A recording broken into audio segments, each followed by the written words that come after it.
잘 지내셨죠? 네, 우리 옆 사람하고 그래도 인사 한번 합시다. 잘 오셨습니다. 이렇게 한번 인사. 예, 이때 아니면 인사를 잘 못하는 것 같아서. 셀라눔하고 또 급하신 분들은 먼저 나가시고 그래서 제가 이럴 때 한번 인사를 합니다. 어제는 연일 장날이었습니다.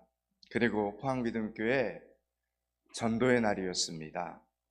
전도자들과 함께 연일시장에서 전도용 보리건빵과 교회 주보를 열심히 나누어 주었습니다.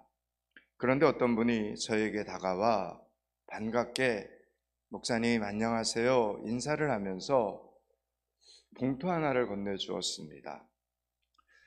제가 받을 수 없다고 극구 사양을 했지만 제가 그만 그분 힘에 밀려서 받을 수밖에 없었습니다. 저희 교회 교인은 아니었지만 제가 안면이 좀 있는 여 집사님이셨습니다. 집사님이 봉투를 저에게 건네면서 이렇게 말씀하셨습니다. 목사님, 작은 것이지만 목사님이 개인적으로 필요한 것에 사용하세요. 와서 보니 10만 원짜리 봉투였습니다. 여러분, 전도 현장에 나가면 용돈이 생깁니다. 오늘 청년들 점심 식사 사이드 메뉴로 전액 사용되었습니다. 사이드 메뉴는 돼지 목살이라고 합니다. 청년들 맛있게 드시기 바랍니다. 제가 이렇게 청년들을 먹이고 있습니다. 존 스토트 목사님이 쓰신 Our Guilt Silence라는 책이 있습니다. 우리말로 번역하면 죄스러운 침묵이라는 책입니다. 이 책을 번역하신 분은 우리말 책 제목을 전도하지 않는 죄 이렇게 붙였습니다. 여러분, 죄에는 반드시 심판이 따릅니다. 그러나 우리는 전도하지 않는 죄를 범했을 때 받는 이 심판에 대해서는 별로 중요하게 생각하지 않습니다. 전도의 날도 별로 중요하게 생각하지 않습니다. 그런데 어느 순간이 되면 하나님께서는 우리에게 전도하지 않는 죄에 대해서 깨닫게 하십니다. 그리고 그 순간이 오면 우리는 고민을 시작해야 합니다. 그리고 둘 중에 하나를 선택해야 합니다. 전하든가 전하지 않든가. 오늘 본문에는 우리와 똑같은 상황에 처한 사람들이 등장하고 있습니다. 그들이 어떤 선택을 하고 있는가를 보시기 바랍니다. 그리고 오늘 이 말씀을 통해서 선한 도전을 받으시는 여러분들이 되실 수 있기를 축복합니다. 오늘 본문은 북이스라엘 왕국과 아람 왕국 사이의 갈등을 배경으로 쓰여진 책입니다. 어느 날 아람 왕 베나닷이 강력한 군대를 이끌고 북이스라엘을 공격해 왔습니다. 그들은 사마리아 성을 완전히 둘러싸고 식량과 물자의 공급을 차단합니다. 항복을 유도하는 공성전의 전략을 편 겁니다. 사마리아 성이 완전히 포위되자 성 안의 물자들이 시간의 흐름 속에서 완전히 소멸되기 시작을 하고 내부의 병사와 주민들은 이제 극한 생존 위험 상황에 빠지게 되었습니다. 오늘 본문 7장을 읽었는데 바로 앞에 6장 26절서부터 29절을 한번 보겠습니다. 26절서부터 29절을 한번 같이 읽겠습니다. 이스라엘 왕이 성 위로 지나갈 때 한 여인이 외쳐 이르되 나의 주 왕이여 도우소서. 왕이 이르되 여호와께서 너를 돕지 아니하시면 내가 무엇으로 너를 도우랴? 타작마당으로 말미암아 하겠느냐? 포도주 틀로 말미암아 하겠느냐 아니라. 또 이르되 무슨 일이라니? 여인이 대답하되 이 여인이 내게 이르기를 내 아들을 내놓아라. 우리가 오늘은 먹고 내일은 내 아들을 먹자 하매. 아멘. 여러분, 이 말씀을 유익 있게 한번 보시기 바랍니다. 우리의 눈을 의심할 만한 끔찍한 상황이 지금 기록되어 있는 겁니다. 적에게 포위되어 있던 사마리아 성에서 이 말씀을 보니까 한 여인이 왕에게 지금 자기의 억울함을 지금 호소하고 있는데, 그 여인의 이야기를 왕이 들어보니까 배가 너무 고프니까 자기 이웃과 함께 서로 아들을 잡아먹자고 했다는 것입니다. 그래서 자기 아들을 먼저 잡아먹도록 내어주었는데, 막상 상대방의 아들을 잡아먹을 날이 되니 그 아들을 숨기고 내어주지 않아서 억울하다는 상황이었습니다. 여러분, 아니 아무리 악한 인간이라도 어떻게 자기 자식을 삶아 먹는단 말입니까? 여러분, 이게 말이나 되는 상황입니까? 놀랍게도 역사의 기록에 의하면 고대 사회에서는 공성전이 이렇게 오래 계속 지속되었을 때, 그래서 성 안에 식량이 고갈이 되고, 그리고 시간의 흐름 속에서 극심한 기근에 얻어길 때 부모가 자녀를 삶아 먹었다는 기록이 곳곳에 기록되어 있습니다.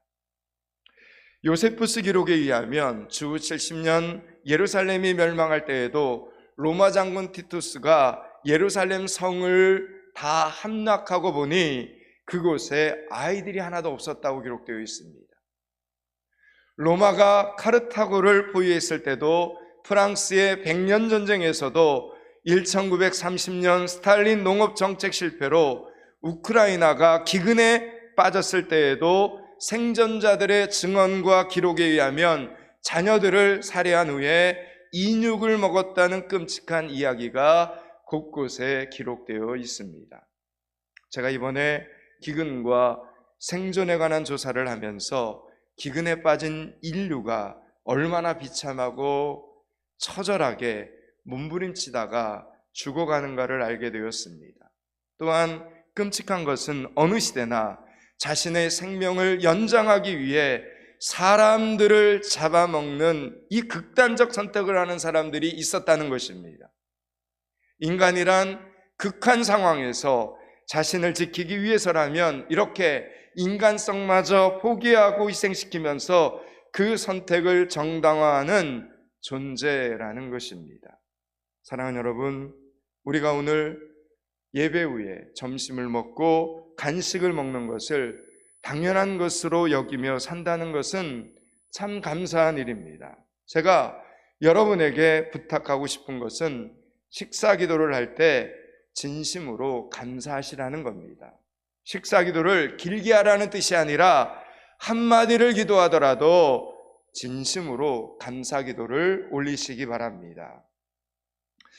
우리는 지금 지난 3월 5일 수요일부터 사순절 기간에 들어섰습니다. 사순절 기간에 예수님의 고난당하심과 죽으심, 그리고 부활의 사건을 기념하고 그리고 기억하는 것도 중요합니다. 그리고 기도와 전도에 힘쓰는 것도 정말 아름다운 일입니다. 뿐만 아니라 진심을 담은 식사기도, 칭찬하는 말, 친절 베풀기 등 특별하지 않지만 서로를 웃게 만들 수 있는 작은 실천을 한번 계획해 보시기 바랍니다. 우리 중에 자식을 삶아 먹을 정도로 비극적인 상황에 빠져 있는 성도는 제가 볼 때 없으리라고 생각이 듭니다. 그러나 어쩌면 지금 나에게 닥친 어려움은 다른 사람들에게는 별것 아닌 것처럼 보여지지만 자기 자신에게는 극한 상황이 될 수 있습니다. 이 어려움을 나 혼자 해결해야 한다고 생각하면 인간은 스스로 인간이기를 포기하는 비도덕적이거나 비이성적인 선택을 하면서도 자신을 정당화시킬 수 있습니다. 지금은 어쩔 수 없어, 이렇게 스스로에게 말을 하면서 점점 괴물이 되어갈 수 있다라는 이야기입니다. 제가 지난주에도 말씀드렸지만 하나님을 바라보시기 바랍니다. 하나님께는 방법이 있습니다. 하나님께는 수만 가지의 방법들이 있습니다. 오늘 본문에서도 구원의 방법은 결국 하나님께로부터 나옵니다. 이 여인이 지금 참담한 하소연을 듣고, 여인의 하소연을 듣고 북이스라엘 왕은 이 엘리사 선지자를 죽이라고 자객을 보내면서 오늘 뭐라고 이야기를 합니까? 6장 33절을 한번 보시기 바랍니다. 6장 마지막 절 33절을 한번 읽겠습니다. 33절입니다. 무리와 말을 할 때 그 사자가 그에게 이르되 왕이 이르되 이 재앙이 여호와께로부터 나왔으니 어찌 더 여호와를 기다리리요. 아멘. 여러분, 북이스라엘의 왕은 이 재앙의 종식과 구원이 하나님께로부터 온다라는 사실을 알고 있었습니다. 그런데도 왕은 끝까지 하나님 앞에 매달리면서 은혜를 구하지 않았다는 것입니다. 왜 그럴까요? 하나님의 구원이 자기가 원하는 시간에 이루어지지 않자 그 속에 원망이 끼어들기 시작을 합니다. 당시 왕은 이 국가적인 재난 상황에 대해 하루빨리 구원을 베풀지 않으시는 하나님에 대한 깊은 절망, 그리고 실망, 그리고 원망을 품고 있었습니다. 하나님의 구원을 원했지만 자신이 원하는 때와 자신이 원하는 방식으로 응답이 오지 않자 하나님을 원망하게 된 것입니다. 어쩌면 우리도 그렇습니다. 원망이라는 것은 하나님과의 관계를 무너뜨리는 아주 위험한 요소입니다. 또한 우리의 삶을 무너뜨리는 아주 나쁜 습관입니다. 사랑하는 여러분, 혹 하나님을 원망하는 마음이 생길 때 오늘 본문의 말씀을 기억하시기 바랍니다. 북이스라엘 왕은 생각합니다. 이 지경이 된 마당에, 아니 부모가 자식을 죽여서 삶아 먹는 이 지경이 된 마당에 더 이상 무슨 구원의 방법이 있겠느냐, 더 이상 하나님을 기다려봤자 무슨 소용이 있겠느냐는 것입니다. 정말 그럴까요? 이제 오늘 본문 1절과 2절을 보시기 바랍니다. 7장 1절 2절을 같이 읽습니다.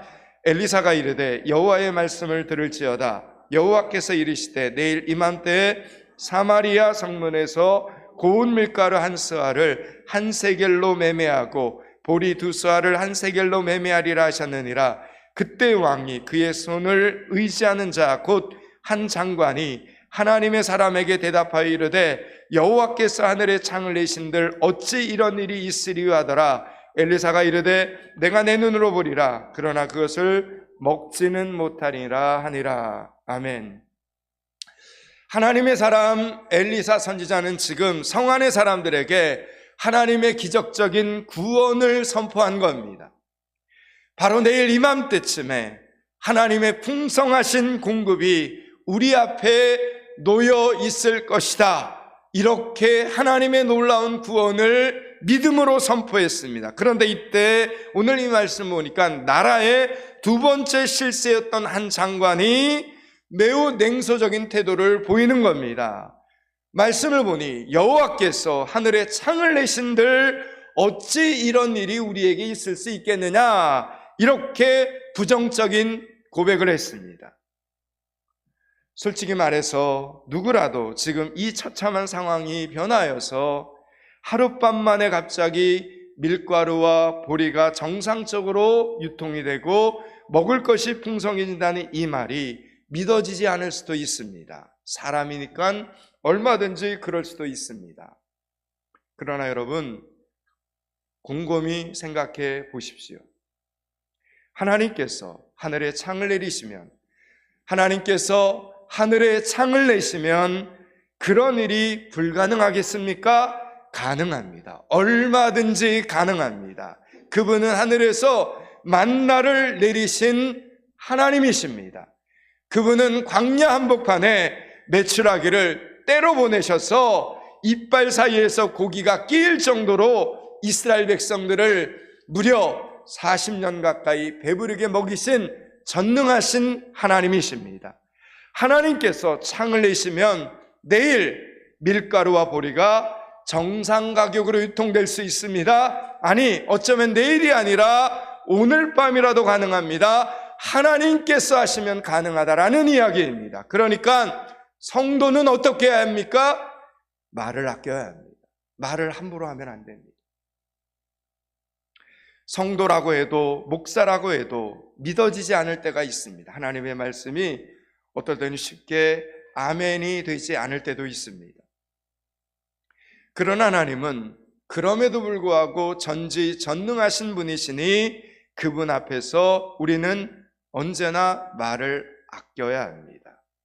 마음속으로 의심이 찾아오는 것은 막을 수 없겠지만 입을 꾹 다물고 있는 것은 내 의지로 얼마든지 할 수 있기 때문입니다. 여러분, 성경에서 보면 믿음 없는 생각은 용서가 되어도 믿음 없는 말은 용서되지 않습니다. 하나님께서는 우리가 믿음 없는 생각을 할 때는 불쌍히 여기시지만 믿음 없는 말을 할 때는 크게 분노하시는 하나님이심을 기억하셔야 됩니다. 엘리사 선지자가 전한 이 말씀에 대하여, 하나님의 이 말씀에 대하여 절대로 그런 일이 우리에게는 있을 수 없다라고 말한 그 장군은 자기 두 눈으로 하나님의 기적을 보게 됩니다. 그러나 그 기적을 누리지는 못합니다. 기적을 보고 너무 좋아 달려가서 곡식을 가져오는 사람들에게 떠밀려 넘어져서 그 사람들의 발에 밟혀 죽습니다. 16절 17절 말씀을 읽겠습니다. 사실을 확인해 드리겠습니다. 16절 17절 말씀을 같이 읽습니다. 백성들이 나가서 아람 사람의 진영을 노략한지라 이에 고운 밀가루 한 스아에 한 세겔이 되고 보리 두 스아에 한 세겔이 되니 여호와의 말씀과 같이 되었고 왕이 그의 손에 의지하였던 그의 장관을 세워 성문을 지키게 하였더니 백성이 성문에서 그를 밟음에 하나님의 사람의 말대로 죽었으니 곧 왕이 내려왔을 때에 아멘. 그렇습니다. 아무리 비극적인 현실이라 해도, 아무리 어려운 상황이라 해도 우리는 하나님이 살아계신다면 어떻게 이런 일이 일어날 수 있느냐, 이렇게 믿음 없는 말을 해서는 안 됩니다. 말을 바꾸어 하나님이 살아계시니 반드시 잘 될 것이다, 이렇게 말해야 된다라는 이야기입니다. 오늘 본문에는 이런 극한 상황 가운데 드디어 사마리아 성문 곁에 있던 나병 환자 4사람이 등장합니다. 4명의 나병 환자는 성 안에 들어올 수도 없는 사람들이었습니다. 나병 환자입니다. 문둥병 환자들입니다. 여러분, 이렇게 전쟁의 날에 성 밖에 거한다는 것이 무슨 뜻이겠습니까? 죽임을 당하거나 포로로 잡히거나 둘 중에 하나라는 겁니다. 그러니까 이 사람들은, 문둥병자, 나병 환자 4사람은 국가로부터 아무런 보호를 받지 못한다는 뜻입니다. 이들은 이미 죽은 목숨이나 마찬가지인 사람들이었습니다. 그때 그들은 오늘 말씀을 보니까 마지막 생존 본능에 의해서 아람 군대에 투항하기로 결심을 합니다. 그냥 있으면 죽을 확률 100%였고 적진에라도 가면 혹시 먹을 것이라도 한번 먹고 죽거나 살 확률이 그래도 0.1%라도 있을 것 같다라는 생각을 4사람이 한 겁니다. 그런데 그들이 아람 군대를 찾아가자 어떤 일이 벌어졌습니까? 그들이 아람 군대의 진영에 이르자 너무도 황당하게 가보니까 적군은 하나도 없고 진영은 텅 비어 있었습니다. 더군다나 적군이 차려놓고 그대로 남기고 간 음식들과 은과 금과 의복이 잔뜩 쌓여 있는 것입니다. 이게 도대체 무슨 일이 벌어진 겁니까? 6절과 7절과 5절, 6절, 7절을 읽겠습니다. 오늘 본문 7장 5절, 6절, 7절을 같이 읽습니다. 아람 진으로 가려 하여 해질 무렵에 일어나 아람 진영 끝에 이르러서 본즉 그곳에 한 사람도 없으니 이는 주께서 아람 군대로 병거 소리와 말소리와 큰 군대의 소리를 듣게 하였으므로 아람 사람이 서로 말하기를 이스라엘 왕이 우리를 치료하여 햇사람의 왕들과 애굽 왕들에게 값을 주고 그들을 우리에게 오게 하셨다 하고 해질 무렵에 일어나서 도망하되 그 장막과 말과 나귀를 버리고 진영을 그대로 두고 목숨을 위하여 도망하였습니다. 아멘. 4명의 나병 환자들이 아람 군대의 진영을 향해 터벅터벅 걸어가고 있었습니다. 그 장면이 여러분 혹시 머릿속에 그려집니까? 그런데 하나님께서 그들의 발자국 소리가 아람 군대의 귀에는 수많은 말과 수많은 병거의 소리로 들리게 하셨다는 겁니다. 아람 군대는 지금 이 소리가 오늘 말씀처럼 이스라엘 왕이 애굽과 햇사람 연합군을 고용해서 지금 자기들을 역습을 하려는 것이라고 착각하게 만들었습니다. 여러분, 이것은 그들에게 엄청난 공포로 다가왔습니다. 그래서 아람 군대는 강력한 군대였지만 모든 것을 던져놓고 혼비백산 도망을 친 겁니다. 어찌 보면 참 싱겁지 않습니까? 하나님께서는 북이스라엘 백성들에게 다음 날 먹을 것을 풍성하게 해주시겠다는 이 말씀을 이루기 위해서 뭐 그리 대단한 힘을 쓴 것도 아닙니다. 굳이 수많은 군대를 소집하고 진격을 해서 피를 흘리며 싸울 일도 없었습니다. 그냥 4명의 나병 환자의 발자국 소리를 수백만 명의 발소리로 확대시켰을 뿐입니다. 한마디로 아람 군대에게 헛소리를 듣게 하셨을 뿐인데 여러분, 이 전쟁이 끝나버렸습니다. 어떻습니까, 여러분? 그렇습니다. 하나님의 방법은 무궁무진하다라는 이야기입니다. 인간의 방식으로는 전혀 생각지도 못한, 인간의 방식으로는 전혀 예상할 수도 없고, 인간의 방식으로는 전혀 기대할 수도 없던 하나님의 방식의 구원이라는 이야기입니다. 사랑하는 여러분, 인간의 머리로 하나님을 한정짓지 마시기 바랍니다. 인간의 머리로 전능하신 하나님을 한정짓지 마시기 바랍니다. 인간의 머리로 역사하시는 하나님을 한정짓지 마시기 바랍니다. 지금 4명의 환자들은 먹고 마시고 신나게 즐기다가 갑자기 그것도 거의 동시에 한 가지를 깨닫게 됩니다. 지금 저 성 안에는 수많은 사람들이 배고픔과 굶주림으로 죽어가고 있는데, 인육을 뜯어먹고 있는데 자신들만 이렇게 먹고 마시고 즐기는 것은 죄라는 사실을 깨닫게 됩니다.